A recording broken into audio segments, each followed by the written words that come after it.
Hello. We are here today to talk about prototype of Final Fusion, which will be on Kickstarter right now, probably around the time this video is posted. And what is Final Fusion?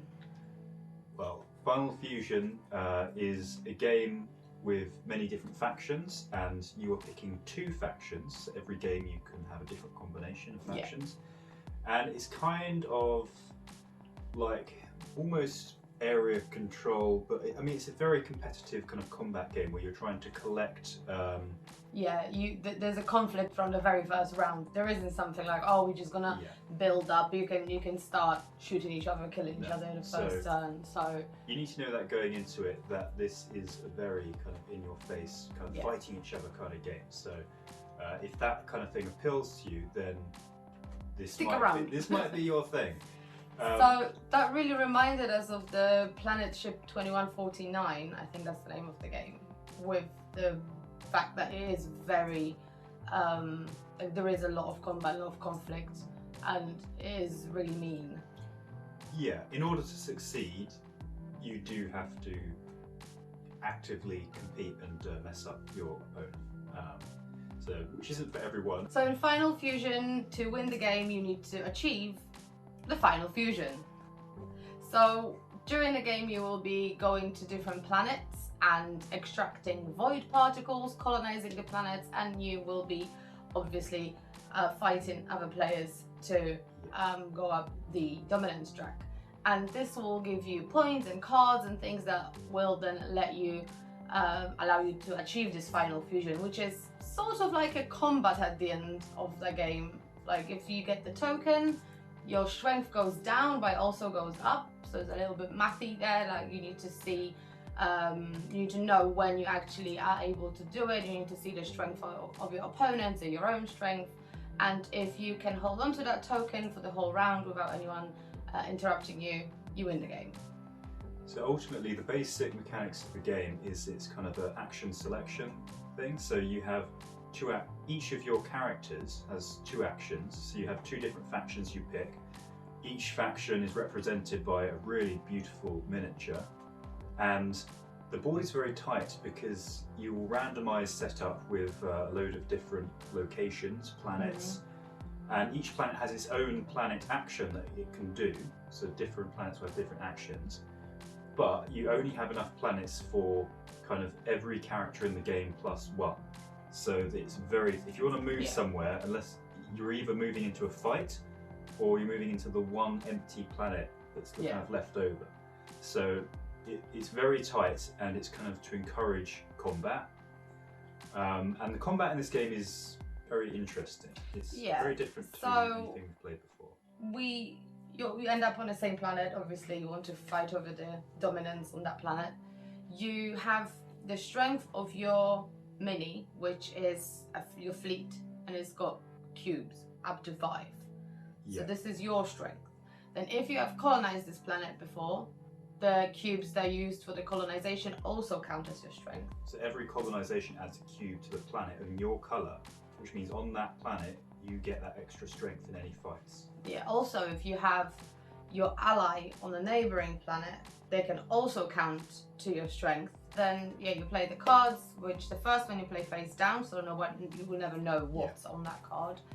Then you play the brain cards, which are the tactics, I think. Yes. Which add another extra strength. You flip it all over. The brain ones face up. Face up. Yeah. So you kind of get an idea of the base strength of each player, but then you're both playing one face down card, so there's a mystery element. You don't know what it is. Then you're playing the brain cards, as many as you want, but I'm going to play one, I'm going to play one, I'm going to play, and then until both of you stop. And to be honest, we never found out that we had many brain cards anyway. Don't have many brain cards. But then you flip all the cards over and then reveal kind of what your current strength is, and you're like, then there's one kind of card left to play. The eye one. The one with the eye symbol. And again, like the brain cards, you can play as many as you want as long as you've got them. And those are kind of, now you have all the information in front of you. It's kind of like, right, if I can play this eye card, that will allow me to get more strength than them. But then they might have an eye card like, no, actually, I got more strength than you. And so has this interesting, the whole fact that there is a face down card adds the element of kind of mystery and kind of bluffing, because maybe your face down card has no damage on it and you're just trying to get your opponent to burn for all their good cards, and purposely lose the fight. Your face down card also has an ability sometimes. Sometimes, yeah. So there's some of them have an ability like on defeat, you get something good. Yeah. So it might be kind of like, right, I'm just gonna put this 0 strength 1 down that does something good for me when I get defeated, because I'm not gonna commit. And hope to lose. Yeah. So kind of like Scythe in that way, in that you can bluff and like, I'm not gonna put any strength into this fight and make you think I am, so that you blow out all your strength. Yeah.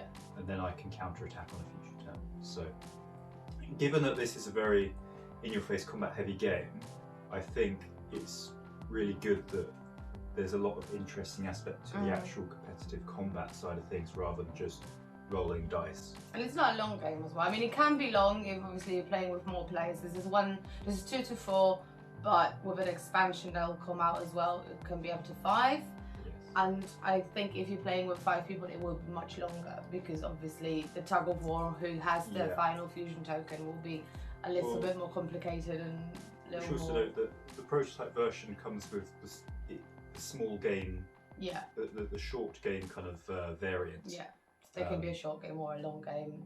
Yeah. Yeah, but the short game when we played, it was about what, half an hour maybe? Yes. But obviously you can decide when you do the final fusion, so it's up to you when you think you have enough strength and fleet to do it, and if you succeed, fair enough, the game ends. But yes. So at any time in any location, you can say, right, I'm going to do the final fusion, which if you win the game.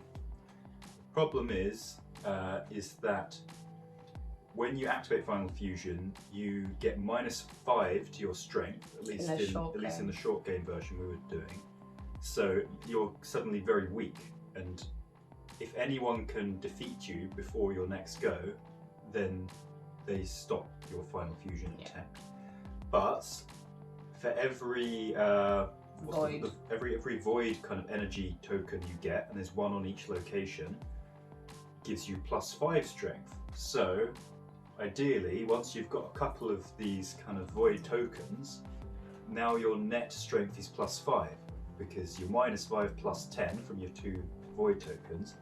So now you're going to have +5 strength in that final fusion attempt, and so right now I have a better chance, because someone fighting me, they've got to get an extra 5 strength just to get up to my base. Yeah. So you don't have to keep track of all this in your head. There's a little track for it. There's a so track, you don't have to be like, I've got 5 -5 +7. There is a track. You just move your cube, and everyone can see it as well. So it's like when you reveal your cards, like, okay, that card adds that card adds that to me, so you can move it on the thing, just so you don't have to try and keep the numbers in your head, which is very useful for those of us who find it hard to keep numbers in our head.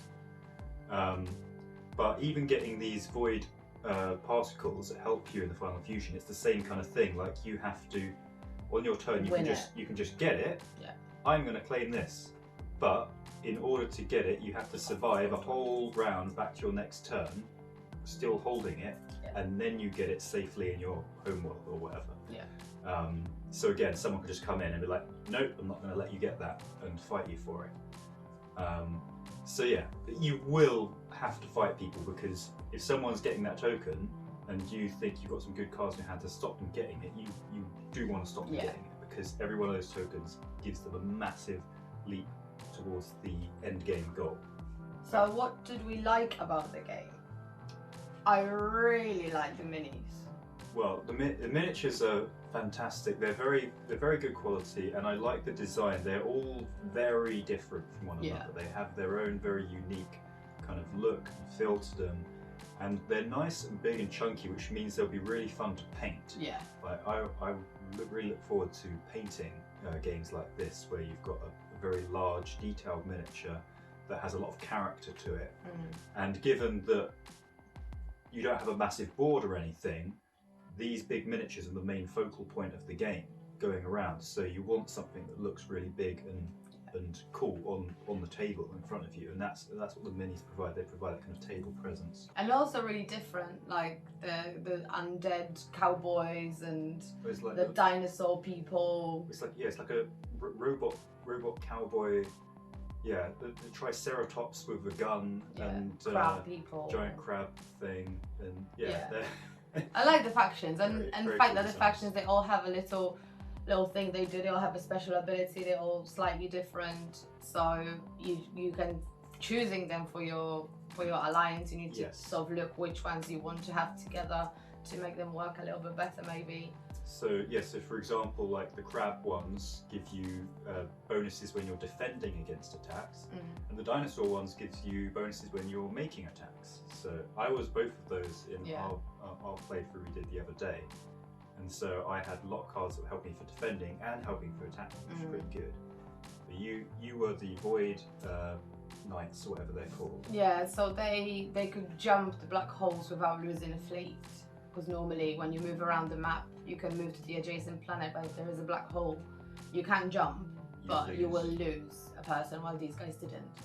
But they also had bonuses that gave them extra strength if they were next to a black hole and stuff like that. So and you could move black holes as well.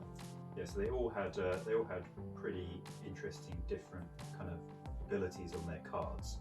And throughout the game, you can buy extra cards to kind of fill in any holes in your deck. And I mean, it's kind of like a very slow deck builder in a way, because once your deck runs out... you're not really putting that much of an effort into building that deck, I think. We didn't anyway, like, because from the first round, you are in this conflict, you have to do something. It's not like it's a build-up, it's not a snowball, like...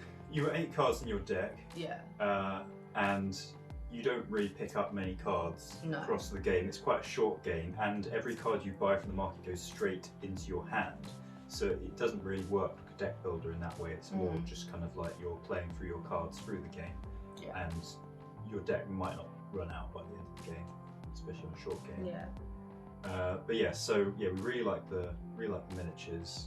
I thought that the combat mechanics were very interesting. I think combat works best when there is that kind of element of mystery. So you might have something up your sleeve, kind of thing, like, right, he doesn't know what I'm thinking I'm going to do here, so I'm going to be doing this thing with this card to kind of help me.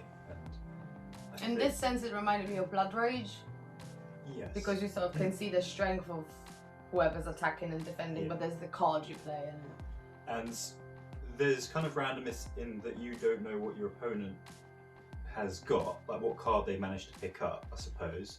But there's less randomness than like rolling a dice and I need a 3+ and you need a 4+, then I roll a 1 and then you roll a 5 or something. Yeah. So it means you have a lot more control over how much kind of strength and power you're committing to a fight.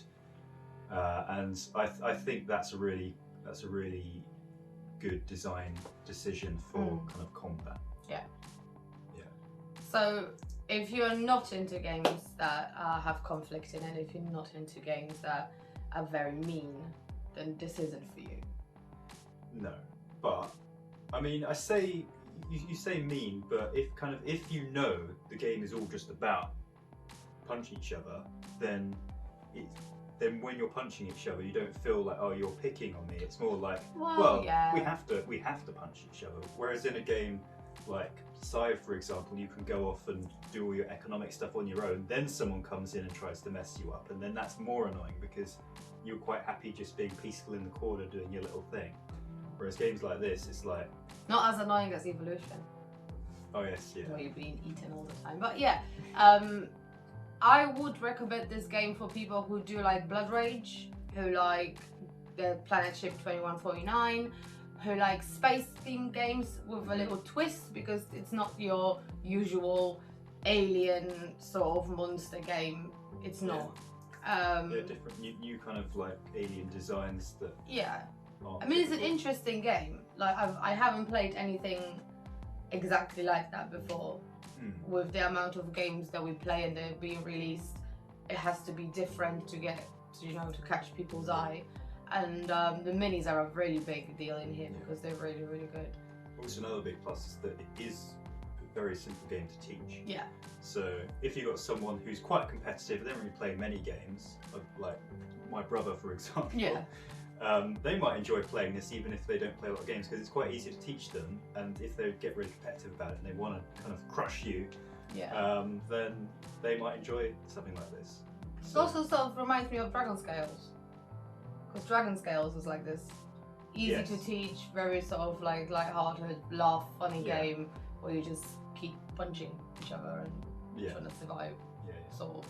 So yeah, Final Fusion. Was it in Dragon Ball when they did the thing and there's like a thing and they make a fusion? Was it like a